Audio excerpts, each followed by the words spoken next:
Hey there, Sharon Whiteman here from Business and Wellness. This is my topic called Cashflow Made Simple. I love talking about this because it made such a big difference in my life. It's part of our Money Smart Women series, and check back with us because we'll be having more topics in this area. My name is Sharon Whiteman. I'm a mom, an investor, I'm a business owner, and I'm a money smart coach. And the reason I'm sharing about this is because it made such a difference in my life, and I know it has with people I've shared it with before. We get such gratitude for the information in this, and I know you're going to love it. So, the journey. Today we're going to talk about in this next approximately 30 minutes about money today and our education about money in general, what's unique about women and finances, looking at your own personal situation. You have time to reflect and point out a couple different areas for you to think about. The myths, the facts, the pros, and the cons about different ways to make extra money, our recommendations and what we're doing. And what we're not going to talk about today is any pressure or perception that one way is right for everyone or that we have all the answers. You know, experience shows us that men and women, so I know there's sometimes often men that sneak into this, they absolutely love this information. They leave inspired, awakened, and armed for the next right step of action for them. So let's first look at the common reality. You know, the thing that stresses people enough to make them lose sleep is health issues or finance issues. You know, the things that are upsetting enough for us to be sleepless. And this is an actual Lewis Harris poll. And, you know, I think that's been, I don't know, think about it for yourself. It's been true in my life. When I have stresses in those areas, it definitely keeps me awake. And what about your financial wellness? Are you looking good on the surface, but possibly just in deep trouble around the corner? So if something went wrong, for instance, to one of the cash flows coming into your household, how long could you cope? And this might be a wake-up call for you. It was a wake-up call for me when I heard it, especially when I reflect on my children. It's quite blunt, but these are the facts. Half of all employment is predicted to disappear by 2030. Business is shifting to part-time and contract workers, so full-time employment numbers are going down. And I know when I look around my circle and community, I can see that happening to my friends. Job security is an all-time low. The weakest economy of our lifetime is predicted to be coming, and that's expected to be worse than the Great Depression in the 30s. Retirement income is shrinking or non-existent, so many people are realizing they're just not prepared. Increasing number of people are disenchanted with their current careers. You know, ultimately they're not connected at a values or at a heart level. They can't really get their whole heart and soul into the mission of what their job or their company is doing. So, you know, the bottom line takeaway here is that each of us is the architect of our own life, and you can make a decision at any point to change your direction. So looking at your situation, just evaluate these questions. Do you have enough time to spend with your family or the things that's most important to you? And what about your retirement? Are you ready? For most people, it's statistically the majority of us are not. Would your financial resources cope with an interruption in your cash flow? So, you know, if someone got sick or something went wrong, you know, childbirth, whatever the things that happened, or loss of a job is very common now. How would you cope? And taking a look at your good debt versus bad debt. So ultimately, good debt is something invested in, something that feeds you, and bad debt is for living on or buying doodads or things that aren't investments. What about, are you doing what you love? You know, does your heart sing every day when you're connected to with what you're doing or what you're talking about? And what about for you? You know, each of us feel financially secure with a different amount of money, different numbers of zeros. What about you? How's that situation for you? When we're talking financial wellness, you know, my strongest teachers in this were Robert and Kim Kiyosaki. I worked with them in the 90s for almost 10 years. And I look back and I took away so much for that. And I'm so grateful. And ultimately, one of their biggest takeaway messages that changed my life is the realization that the financial rule book has changed. So if your financial security is important to you, we all need to expand our knowledge base beyond what we learned from our parents, our greater family, and school. Because basically it's the 21st century now, and it's completely different. Financial freedom, from their definition, is when your passive income exceeds your outgoing, so that you've got more money coming in than your bills. And passive income, is that a new concept for you? If you haven't heard of it before, it's kind of like royalties from a music album or a trailer income from insurance or mortgage sales. So ultimately, your income is coming in and continuing to come in relative to your original effort.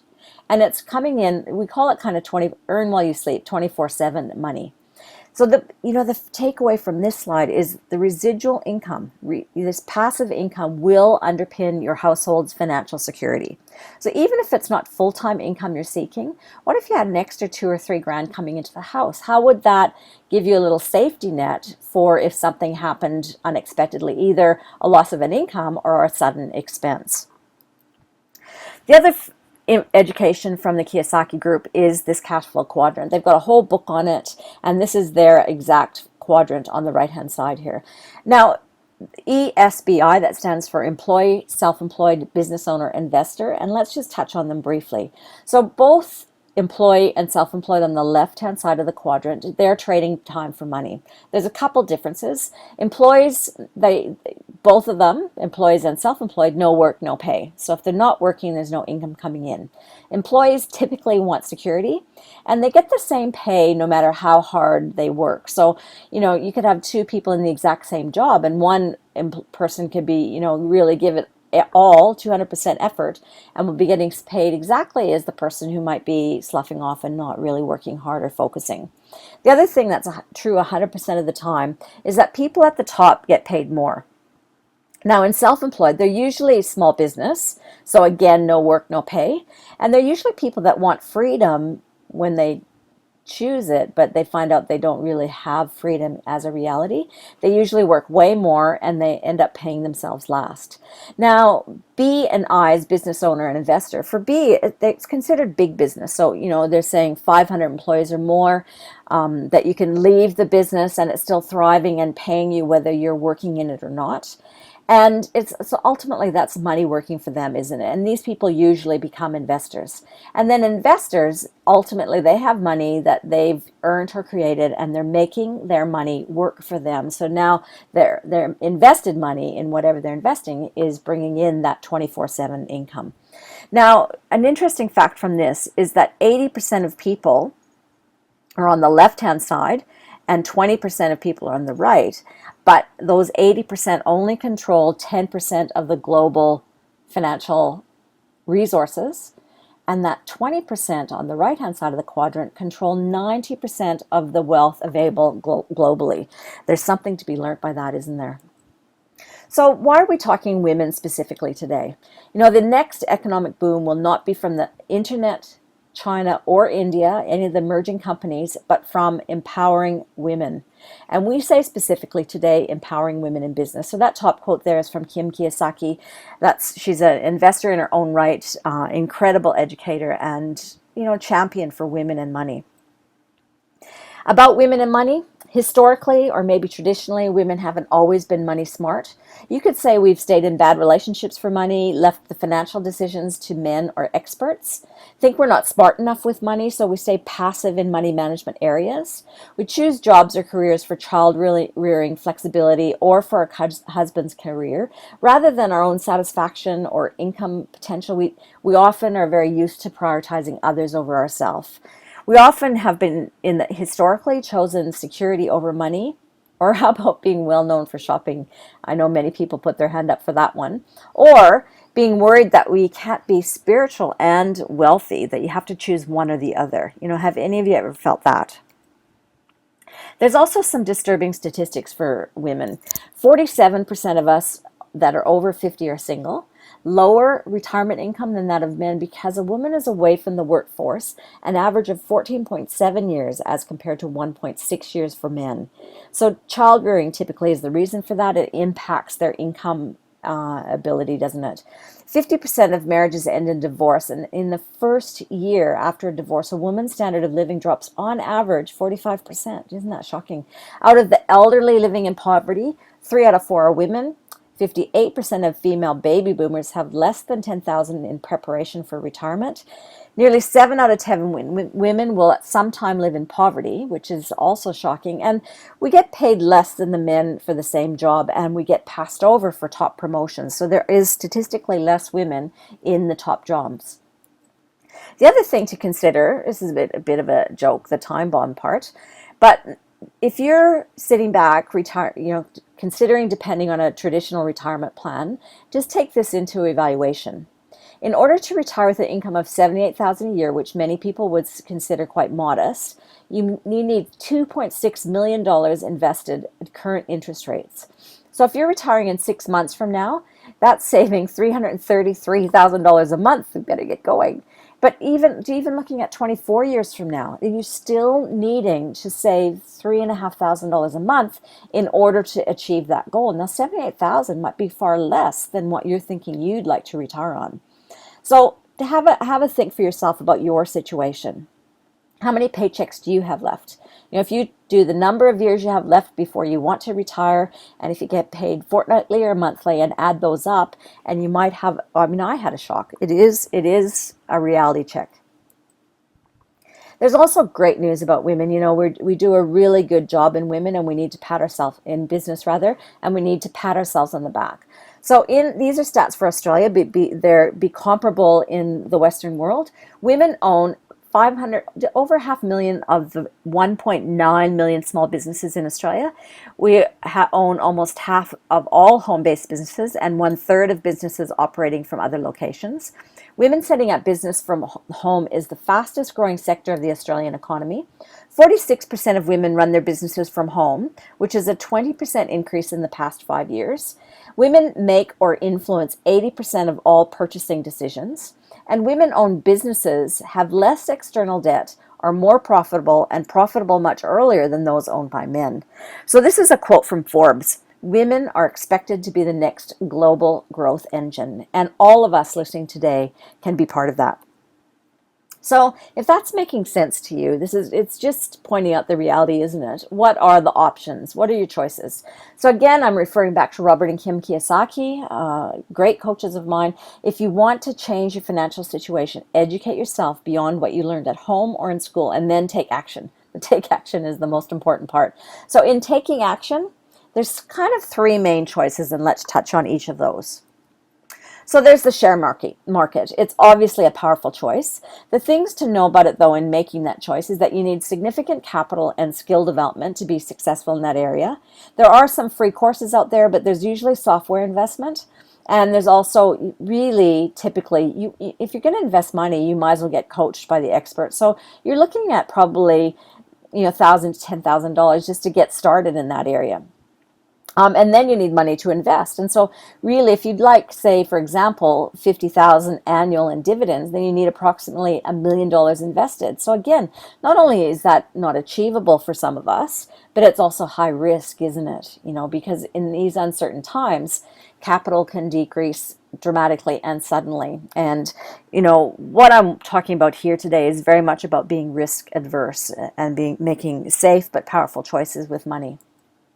Investing in real estate. Now, again, a very long-standing strategy. You do need significant investment and skill development for success. You used to be able to start with almost no money, and with a few exceptions, those days are mostly gone. Banking environment, it's changing almost day to day. I've got some friends who are in the mortgage industry, and they're telling me that even cashed up people are having difficulty getting finance. And some of my friends are busy doing joint ventures. Nothing wrong with it, but just a reality check is that you're pooling your money together and doing joint ventures so that you can do projects to get ahead.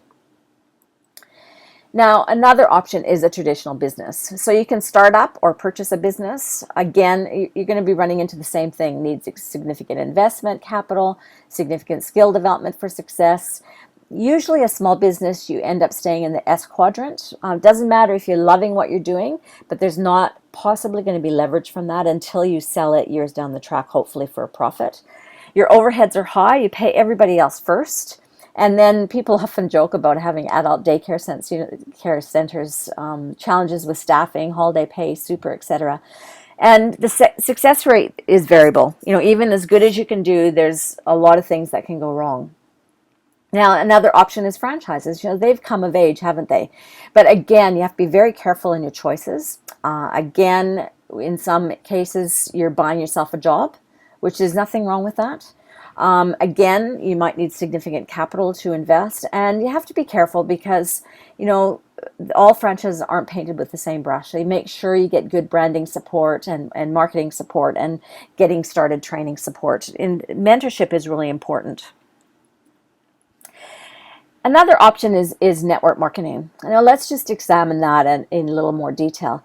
Now this here image is about just a traditional retail business, an ordinary bricks and mortar. So you've got 20% of capital towards the producer, wholesaler, advertiser, retail, about 80% of the revenue, and then the consumers out there, and they very often, if they've had a good experience in customer service or they love the product, they'll pass that information on. Really important to get that in this modern day. This stat here is really important. It's from the Nelson Online Global Consumer Study. 78% of people trust recommendations from friends versus only 14% for advertising. And I think if any of us are on social media or online, you can see people are looking online to find out and do their research before they're doing their purchasing. And much of their purchasing is transferring online as well, isn't it? Now, network marketing is exactly the same. It's just the mix is a little different. The percentages are switched. So this is considered business of the 21st century. It's a simple, but it's just simply alternative method of distribution. So you can see here that research and development, the revenue is 56%, and the rest gets distributed to you. So you're skipping all the middlemen and the storefront and the retail and the advertising and the marketing because you do that. You do the education and sales of the product or service that you've chosen, that you're passionate and you feel proud to represent. So this is what the business experts are saying. Networking allows ordinary people to move into the B quadrant. So remember, the B quadrant is where you can have financial freedom if that's what you're desiring. So there's also, it gets a bad rap sometimes, networking. So let's explore those judgments. So a common judgment, it's a pyramid scheme. Pyramids are illegal, so you make sure you choose a reputable company. They're members of the Direct Selling Association, and you won't have any trouble there. Have to sell to friends and families. You know, I often hear people say that to me. And, you know, my answer to that is choose a company with a great product. You know, something that you feel proud to share and passionate to share, and you'd want them to know. And again, it's just allowing them to make a fully informed decision, yes or no. It's not about pressuring them. Only people at the top make money is another common judgment, but the modern plans completely eliminate that. They support and compensate equal effort for rewards. Ultimately, it's the most equitable rewards program in business, in the modern world. People often just a throwaway line. These things don't work. Paul Zane Pilzer, you know, again, you know, if you're getting family or people that are concerned about your decision giving you these judgments, you need to go to the experts to see what they're saying, not our family and friends. So Paul Zane Pilzer, he's an economist. He predicts that 10 million new millionaires in the next decade, and he says the majority of those are going to come from network marketing. Another throwaway line, it's a get-rich-quick scheme. Again, it's not. You know, typically it takes 1 to 5 years to get full-time income, and some people it's 10 to 15, and does that matter? What if you're doing, you know, a 10-year plan instead of a 40-year plan to have your retirement income handled? And I think that, again, the takeaway message here is just don't reject it without thoroughly reviewing it, and make sure you're getting advice from business experts, people who know what they're talking, not from what might possibly be well-meaning friends and family, but, you know, trying to minimize your dreams and goals. What are the experts saying? So here we've got Robert and Kim Kiyosaki, Richard Branson, Warren Buffett, Donald Trump, world-leading visionaries, trendsetters in business. They're either recommending, starting, or purchasing network marketing companies. This one, I love this one. Two powerful men, isn't it? Robert Kiyosaki and Donald Trump. Their quote is, the number one way to increase your wealth is to start a part-time business. They go further to explain. They recommend against getting a second or a third job to make ends meet. They say keep your main job and start a part-time business, get coaching, put your effort in there, and it'll give you a better long-term outcome. Now, this is another quote I love from Robert Kiyosaki. By its very nature and design, network marketing is a strikingly fair, democratic, and socially responsible system of generating wealth. These may be economic hard times for the majority, but for the many entrepreneurs, these are times teeming with economic potential. Not only is now the time to have your own business, but there has never been a better time than right now. That's Robert Kiyosaki. He's talking about network marketing as the business of the 21st century. But If this is all making sense, you also there is a checklist for choosing the right one. So in choosing the perfect business, experts would recommend a proper analysis. So you want to choose a company that's a market leader in their field, that they have cutting edge and unique and hopefully protected products, and a customer, a service or a product that's consumable. So in other words, you don't want a big ticket item that you sell once a year. You want something that people can use all the time so you get that residual flow. It's just a smart business choice. Is there science to validate the products or service? So you want to make sure that they've done their research. What about a long-term growth market? So again, you want to really evaluate the market. As a kind of silly example, say, would be cassette tapes. You wouldn't want something that's obviously moving into a shrinking market and being outdated. You want to choose a strong, stable company. Sometimes the startups, people often say it's great to get in, it's just starting, but really the facts typically show that the long-term stable companies are the ones that you want to partner with. They've been through the destabilizing times. Is the company looking to expand its markets internationally and also with product development? You want to create passive and residual income. It needs to be an element of this to be part of what's recommended by these experts I've been mentioning. It should pay you above 42 to 44% or more. It needs to be socially responsible. That's a huge niche that's just growing like mad. People are wanting to know that they're making a positive difference on the planet, that they're having a positive global social footprint. And you want to make sure that they have significant training programs to support you in your success. So the first step is to evaluate your own situation. Just look take a deep breath and look into your heart. Is what you're doing now going to get you where you want to be in 5 years' time? Is it going to assist you and your family to have what you want and deserve? What about your hearts and desires and dreams? Are you moving towards them? And do you have a plan in place? Same for your retirement, and the same for offering a life of significance. Are you doing what do you really feel like you're contributing to the planet? And what's your plan? What's in place for you? Just spend some time to evaluate that. The bottom line is it's all about you. We're all unique. Our needs and wants and desires are completely different. Really, choose to look into these pictures and find out what pulls you. What are we looking for? What could you want more? What is it that you desire? I'd like to leave you with 3 quotes. Today, more than ever, women need to be financially savvy. This is Donald J. Trump. Ask yourself, are you ready to move into that? Are you ready for change for yourself in your life? Robert and Kim, they're saying, I love this one, makes me laugh. My poor dad often said, I'd rather be happy than rich. And my rich dad said, why not be both? And I'd like to say, yeah, why not be both? You can do it. Women have been taught to be financially dependent on others. It's time to unteach yourself that. It's time to be dependent on yourself. And I'd like to say that you can do it. Network marketing allows you to be coached into your empowerment and success. So check us out, businessandwellness.com. If it's already making sense and you want to check out partnering with us, just choose the Partner with Me tab. Make sure you at least get on my newsletter. You can do that at that same link. And feel free to ask me any questions. Send me an email about your situation, and I might be able to, if it's not our situation that could help you, I might be able to point you in the right direction. So I acknowledge you for being here and listening to this, and I look forward to connecting with you. Talk to you soon.